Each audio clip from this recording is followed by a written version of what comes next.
Welcome back to the InfoWars Nightly News. I'm your host, Rob Dew.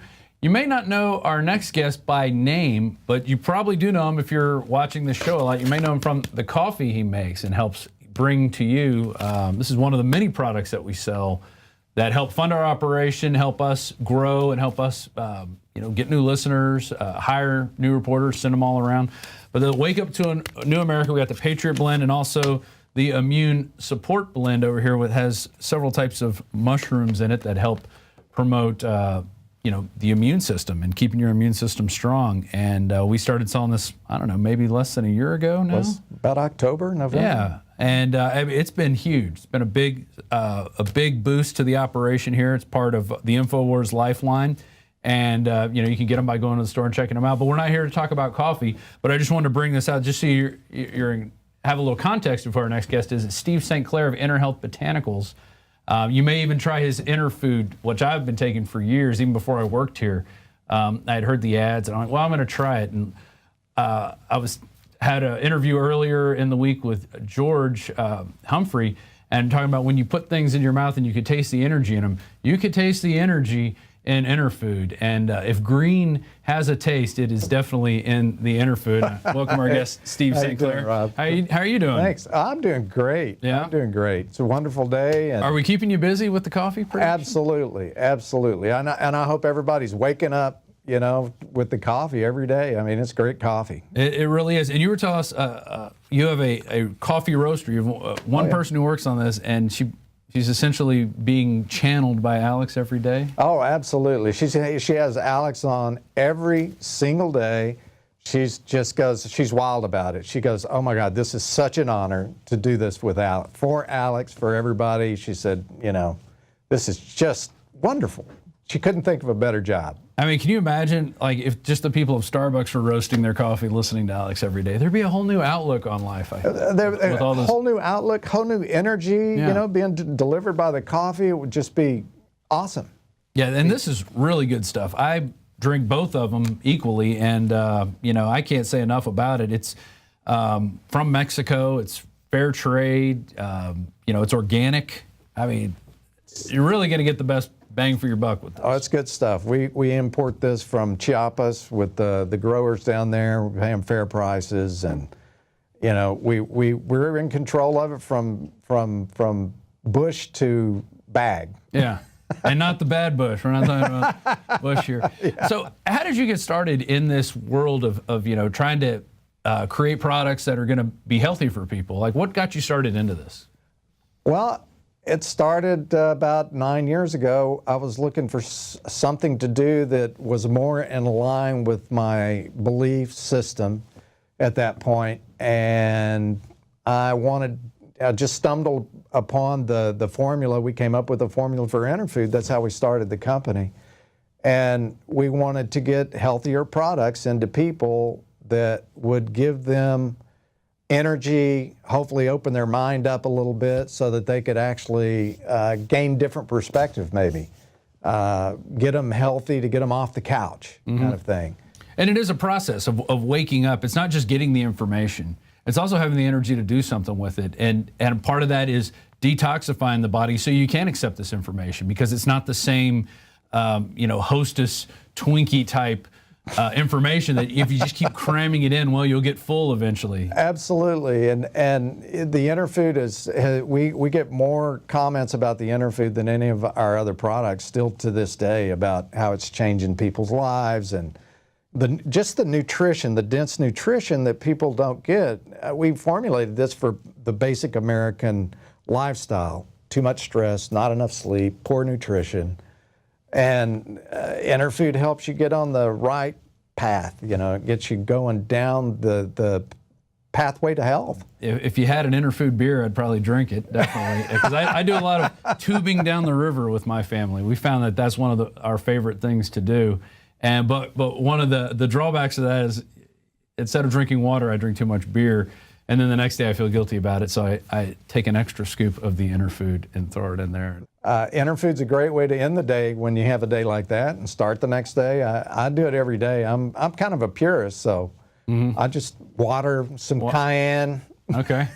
I mix it with a lot of different things, mainly because I'm lazy and I don't want to do a bunch of different stuff. But I do have my own recipe. I call it Yoda juice. Yoda juice. There I you make go. the kids drink it every once in a while. And, you know, by calling it Yoda juice, it seems cool.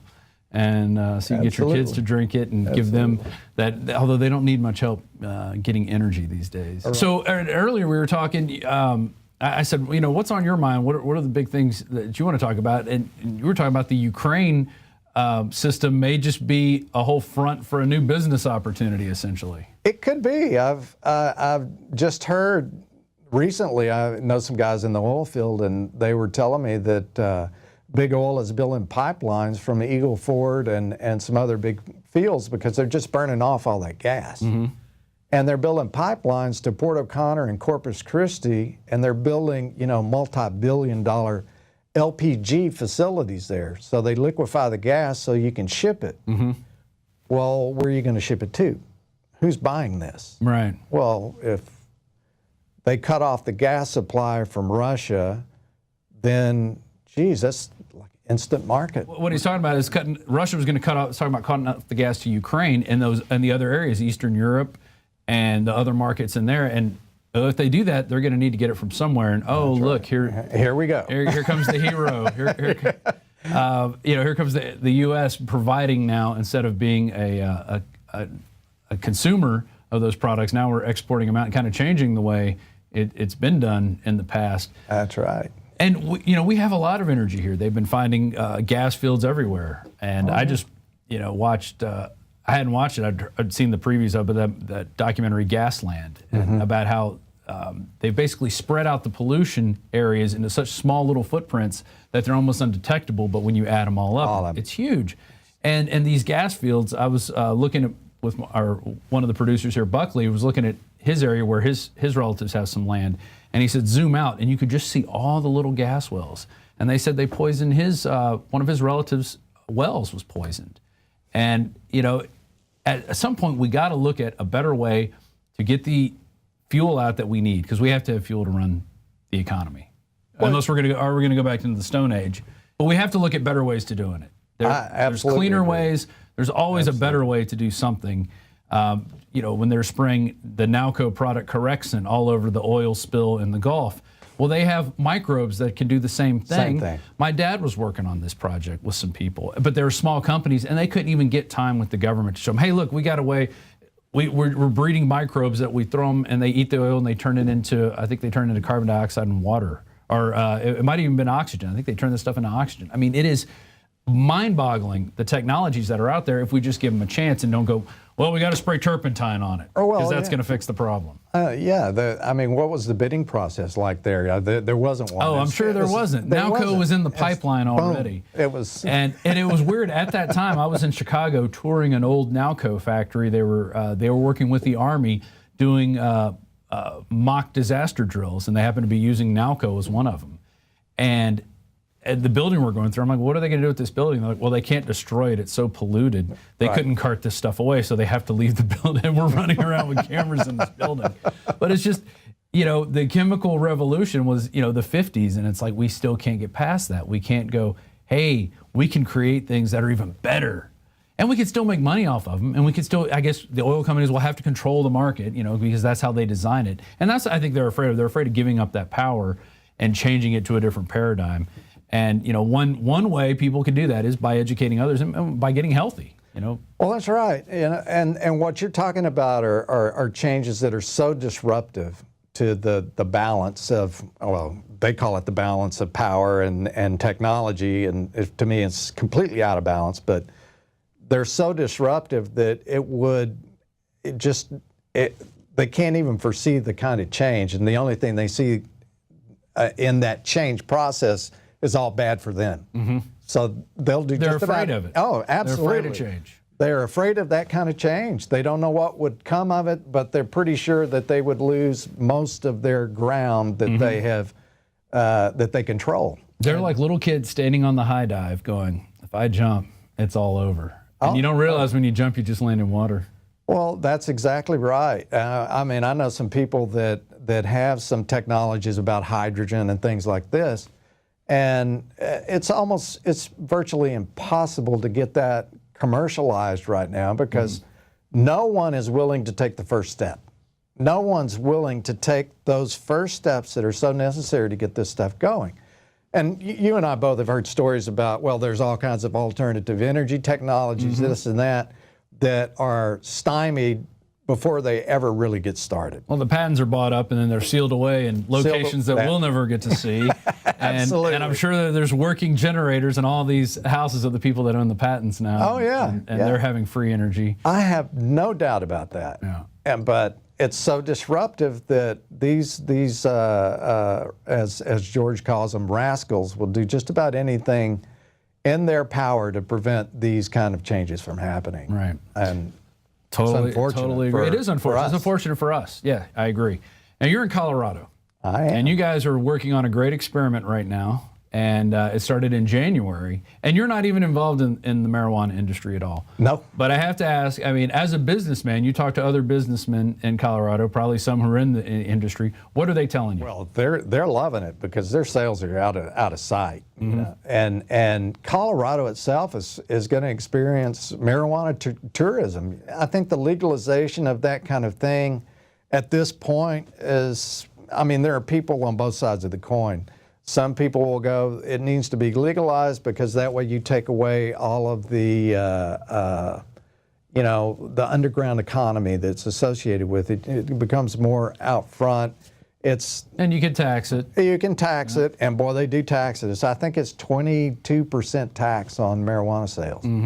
The state's reaping some pretty good benefits out of it. I'm not a user, of pot, but I know lots of people are, and it doesn't matter to me. I think that controversial issue is going to play out nationally. I think there's 5 more states that have it on their ballot.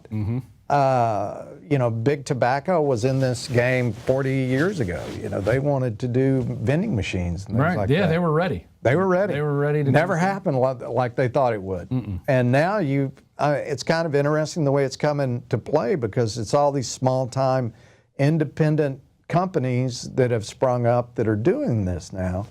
And I respect that. I think it's great that it's not so controlled by these big, large corporations. And that's what I see as the downfall of it going to many more states is that eventually a big player is going to get in the game like a Monsanto and go, well, now it's time to start making the seed that grows in 2 months and produces THC that's 50 times powerful than what we have today. And we're going to buy everybody up and all these small commercial farms, and we're going to buy them up and then have one under a giant agribusiness umbrella, which I could see coming 10, 15 years from now. Yeah. So I think the time to get, if you're going to get in the game is you got to get in quick with these things before, which is good when you're a single person or a small group, you can be more nimble and make those changes.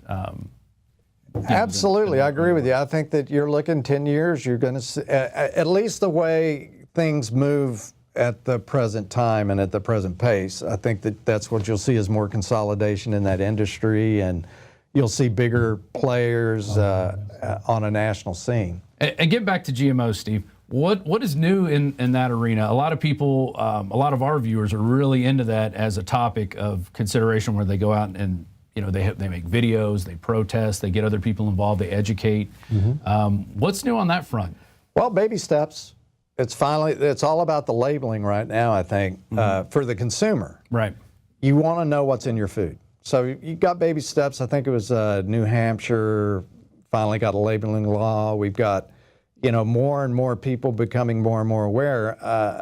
But you still have so many people that don't even know what a GMO is, genetically modified organisms. What is that? Why is it bad? And it's a whole educational process. Jeffrey Smith has been, the leader, I think, in that. Dr. Oz's wife is heavily into the anti-GMO, no GMOs. And a lot of it, too, is there's just been some lack of coordination between certified organic products, and now you have non-GMO certified products. And people are confused. A lot of people think that non-GMO is better than organic, when certified organic products cover the whole gamut. They have to be non-GMO. no pesticides, on and on and on. It's a highly regulated certification process. But a now. non-GMO could have tons of pesticides in it. Absolutely. Be grown in depleted soils. That's and lots of fertilizers. exactly right. Exactly right. There's no stopping these guys. It's a marketing ploy. Non-GMO can mean, chemical fertilizers, weed killers, all kinds of stuff. Whereas organic, you can't use any of that. Right. That's very, very regulated. I mean, we're actually an organic certified facility, so we have the paperwork trail in organic certification is exhaustive, extensive. It wears you out. But is it worth it? Oh yeah. I mean, we're all about transparency in our company, and I think every company should be about that. I think that everybody should label their products truthfully. Mm-hmm. They should tell the customer what's in it. What it means to them, it's just a whole. It's like they tell us, what have you got to hide? That's right. They always tell us that, so they can snoop and look at our emails and track our phone conversations. Sure. What have they got to hide? I mean, if these products are so good, just put a label on it and let people decide. That's exactly right. And I would like to have more and more disclosure. I would like people to open their mind up to the reality the reality of these whole green revolution type propaganda exercises. Mm-hmm. The green revolution started in the 50s, and it starved entire populations. GMOs, same type deal, much more dangerous. Yeah. In my mind. I mean, it's a threat to our existence as a species to me. And there's scientific evidence that comes out all the time about GMOs, and yet it's all discredited, in the media. Right. A few months later, well, maybe they didn't quite have enough rats in the study that had tumors, so we can't say that there were tumors, even though there's pictures of tumored rats who are eating GMO corn. But then they try to discredit that story that came out, and that was a big story. That was something that and it's just every time we find something, we're like, we got you. They come out, oh no, fluoride's good for you. Oh right. Fluoride's good for you. It's good for your teeth. Yeah, it's good for your teeth. It helps your teeth. My dentist says, and we have the mayor of Austin said, well, I talked to my dentist, and he said, American Dental Association dentist, right? These guys aren't programmed. No, absolutely not. From an early age. The conditioning is incredible. I mean, the extent of the conditioning never ceases to amaze me. I've talked to people that were in California during the big GMO vote, the labeling vote out there. And they said, well, we voted against it because it was going to raise the cost of our food. And I was like, how is that going to happen? They claim with printing new labels, because they'll have to print special labels for California. And that's going to cost so much money, it's going to raise the price up. Yet they spent millions and millions and millions of dollars to fight it. They could have printed a label for every product for years, I think that we have to become better at responding to their tricks. Mm-hmm. And I think that that's where we, as a movement, I guess, if you want to call it a movement, have really come up short is education. Try to educate the people, trying to find the forums to educate people. As you say, you don't think it's gone far enough. I think we've made big strides in educating people with GMOs, because 5 years ago. Oh, well, yeah. On a comparative basis. Never have heard of this. This was not have been a controversy. Jeffrey Smith's been talking about it for a while, but it wasn't even on the radar with most people. That's right. And, that was the great thing. Alex sent a crew out there to interview Jeffrey, and I've even read his book, Seeds of Deception, and just the process of how they make these GMOs. I mean, just read about the gene gun, the gold-plated gene gun that literally shoots genes together. And you're like, what? This is how they do it? No, it's not. They're not taking electron microscopes and like getting the right pieces. You don't know what you're getting with that grasshopper gene that helps your grass, it be impervious to weeds. You have no idea what you're getting. That's with that. exactly for a bunch of control freaks. Yeah, they have no control. No, over they're this literally process. shooting genes with a gun That's into right. other genes, and that's how they're splicing them together. And it literally is mad amazing. scientist world. Oh, it's mad scientists. Yeah. You know, and the guy that exposed the whole GMO thing in Europe when they were trying to get the potato thing through the GMO potatoes, he got canned. Oh, yeah. Just immediately. Very, very quickly. I They mean, hushed just him like up. that. Hushed him up and told him that we're going to sue you if you say anything else about GMOs. Yeah, he did have the courage to still come out and speak, but I mean, he was gagged. They do not want this information getting out there. Absolutely not. Well, I mean, 4 or 5 companies control most of the seed stock now in the world. That's to me, that's criminal. Yeah. You should not be able to do it. And it's so insidious the way they go about this. You know, most of the small guys that used to, they have these little machines that go out and they take part of a farmer's crop and they shake the seed out so that he'll have seed for his next crop. Right. Well, they wallet, as we say in Texas, wallet whip them. They start suing these little guys Right. saying that you are shaking our seed out of that crop. That's patented. That's patent. You owe us money now. Yeah, you owe us money, and they just sue them until the point where they have to give up. They have no more money. I mean, these guys make $30,000 or $40,000 a year. Right. You know, and it's just, it is infuriating to read these kind of stories to me. What's even worse is they'll go after farmers if they have a Monsanto crop here and you don't have Monsanto, but it gets pollinated and starts growing it, not by any fault of your own. They'll come out and sue you for patent infringement. All right, I mean, cross-pollination. it is insane what they do to these people. There are so many cases. I attend several forums where some of the guys that are actually fighting Monsanto because of this cross-pollination, you know, these lawsuits, the wallet whipping and things like that. And unfortunately, I mean, there are way too many losses in the court system for this criminal activity that Monsanto is engaged in. And I don't know where it's going to stop or if it ever will. I hope it does. But right now, the court system is clearly on the side of the corporate interest. That's who funds the judges. That's We did right. a report on that. Judges are funded like NASCAR drivers almost, and it's yeah. with giant corporations, so they're absolutely. always going to side with them. Absolutely, and I think that it's like you said, we have come a long way. There's a longer road ahead. I totally agree. We'll leave it on that for now. right. Thanks for joining us, Steve Thanks, St. Clair Rob. from I Inner Health appreciate it. Botanicals. Alex Jones here to tell you about how you can help spread liberty worldwide while also enjoying what I have found to be the best tasting 100% organic coffee on the planet. For more than a decade, my favorite coffee has come from the high mountains of southern Mexico, where the Chiapas farmers grow their unique shade-grown Arabica beans. We have now managed to secure these sought-after beans in a highly customized blend. Discover and try a bag of the Patriot Blend 100% organic coffee at InfoWarsLife.com. This coffee gives you a long, smooth pick-me-up for hours without the headaches and heartburn that so many other coffees give me personally. Hands down, this is my favorite coffee, and it's taken us years to secure connections directly to the Chiapas Mexican farmers. Drop by the site today, order a bag or two, and I don't think you're going to be disappointed. Available in original or with our immune support infusion blend. You will be supporting a free press, all the while enjoying a truly great tasting cup of my favorite coffee. Available at InfoWarsLife.com.